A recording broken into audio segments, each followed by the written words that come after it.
Okay, this is my first video of gluten-free croissant process. I'm going to hand laminate, so you'll see the whole process from start to finish. What's important here is that you get the dough nice and cold and you get your butter twice the size of the dough that you have. So this is, I'll just give you the measurements. This is 340 long by 230 wide. And the dough has been in the freezer for about 25 minutes. So my butter is flexible, it's still a little bit hard.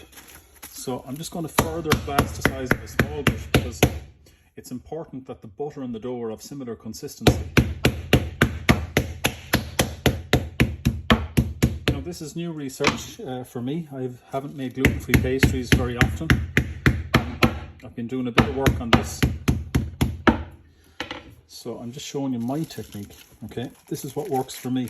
So my butter is flexible. I'm going to just take a little bit of time here. We'll have a look at the temperature, which would be great if my battery worked, which it doesn't. So I don't have time.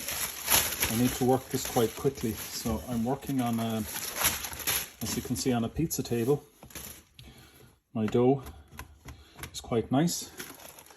And I have some gluten-free dusting flour here. So you can see that they're roughly the same consistency. I'm just going to place the butter on. Now I want the butter exposed on all sides. So I'm just going to go and get a little knife.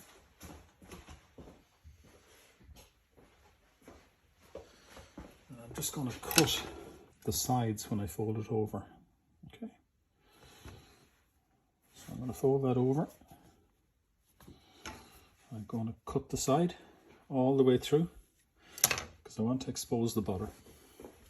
And I'm just going to assist that out to the edge. So you can see that it's almost like a sandwich. Okay, it's like a sandwich. The cheese in the middle, think of a cheese sandwich. I'm going to put a bit of flour on the bottom because I just want the pastry to flow. The other thing I'm going to do is I'm just going to press it out a little bit and dust off a lot of the excess. Just roll it so that the butter adheres to both sides. So you can see my butter is exposed. And I'm going to hand laminate. So I'm just going to push the pastry out nice and gentle. I'm going to use what I call a flip-flop technique. So I flip-flop it over. I'm going to work the other side. Now you can see the pastry is moving in this direction. The dough is of a really good consistency. So I'm not sharing the recipe yet because I haven't finalized the detail of it. But what I can tell you is I am using Dove's Farm gluten-free flour. And I think I've found a very good recipe. So you can see that the dough is moving well. And the important thing is it's moving along with the butter.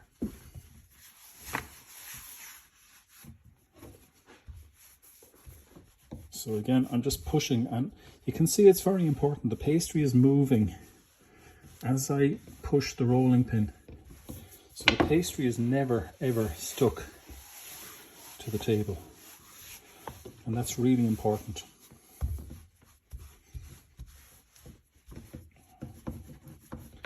So one of the things that I saw I found when I was making the gluten-free pastry is you get a little bit of tearing on the edge. Now that's okay because the dough is stiffer, a little bit stiffer than a normal dough. And it needs to be, because if you put too much moisture in it, the butter doesn't form a nice even layer with the dough and you lose all the layering. So this seems to be quite good. You can see that the butter and the dough are working very well together. Just move that in so you can see it on the camera.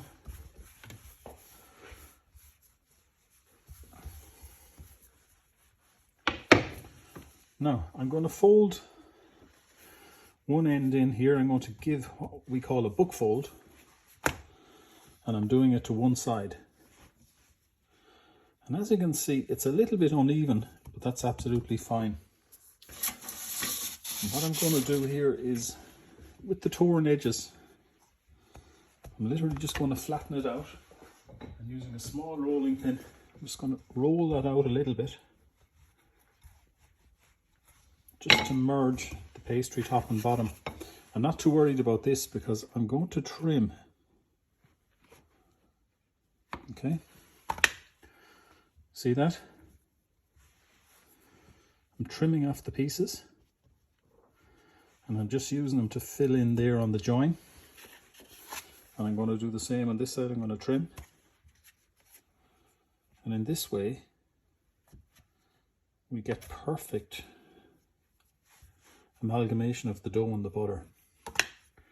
There's nothing going to waste. There's no cuttings. I'm using up all of the dough and the butter together. So I'm just going to roll that there. Okay, it's starting to get a wee bit sticky. That's fine. And I'm going to fold it over on itself. So you can see we have a nice rectangular pad of dough. I'm going to start again. I call this the ice hockey puck technique, where I put enough dusting flour on the bottom so that it doesn't stick. And then I'm just going to cut the edges here,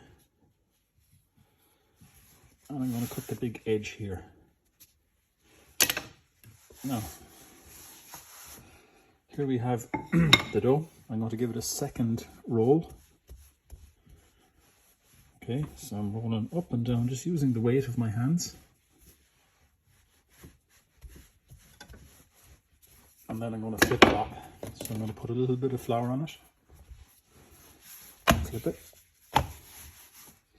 So the bottom is the top and the top is the bottom. And again, I'm just going to roll that out and roll back towards myself, nice and even. Again, I really like to see the way the dough flows as I roll it. I'm just going to turn it sideways and apply a little bit more gluten-free flour. And I'm just going to extend the edges.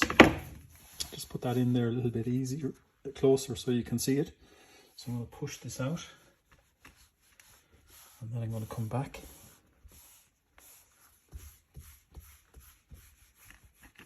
So I'm just gliding the rolling pin over the pastry. I'm using as little pressure as I possibly can. And you can see how nice and easily it slides.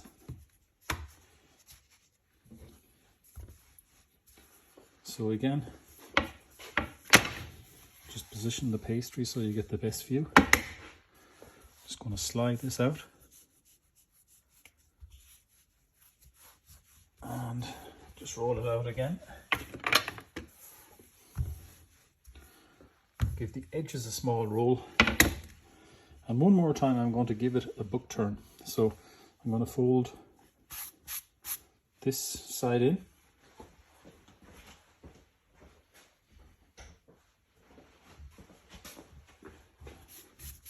And one of the things to do to get the layers to stick is just to brush the flour off it.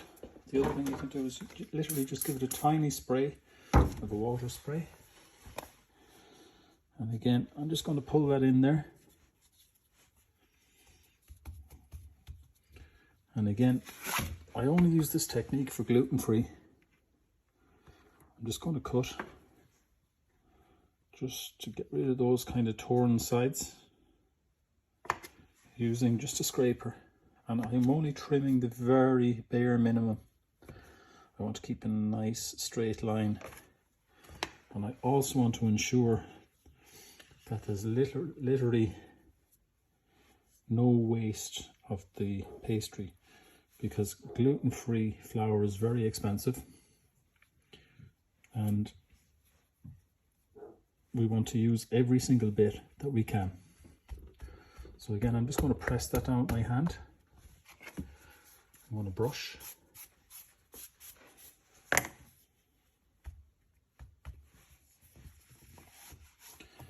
And now I'm going to fold.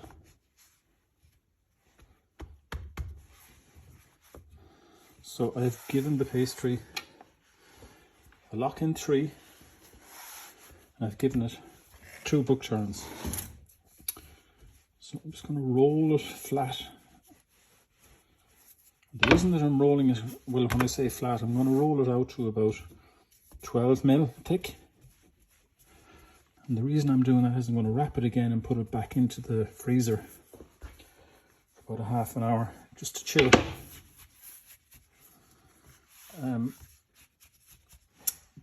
If you try to freeze a piece of pastry this thick, the freezer takes forever to get in there and to actually cool the pastry down. So by having it about 12 mils thick, the very center is only 6 mil, so it means that the dough can be chilled very, very rapid. So you can see that my pastry is a nice rectangular block. Again, covering it with plastic is very important because we don't want it skinning at any stage, and we want to chill it down. So that's the first step. It'll go in the freezer now for about 20 minutes, and as soon as the butter has chilled down, I'll be able to give it the final rolls and process.